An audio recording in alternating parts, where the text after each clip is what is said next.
Telefonlarda mesela bura Allah Taala'nın ayələrindən bir ayə göstərə bilərəm. Məsələn belə bir nə çıxıb, burada ərəbcə, burada da ingiliscə yazılıb. Qardaşlarım, Qurani-Kərim onu oxuyub əməl eləmək üçün gəlib.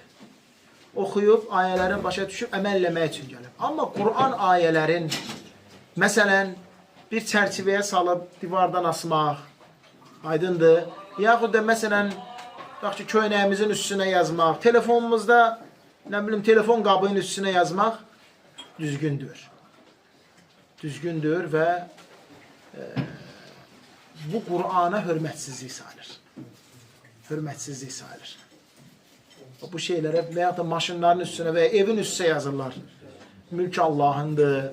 Sahiblər zaman. Ay, sağ ol, sahibə zaman və s.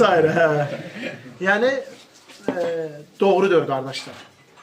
Hətta məsələn, alimlərdən soruşurlar ki, mən məsələn, təharətin qapısına yapışırım ki, təharətə girən dua yadıma düşsün deyə. Məsləhətdir. Düzgündür. Gəlməyib. Mənə yaxşı şey olsaydı, bunu səhabələr eləyərdi. Bunu tabiunlar eləyərdi. Quran, yəni həm də oxumaq, əzbərləmək, öyrənmək, əməlləmək.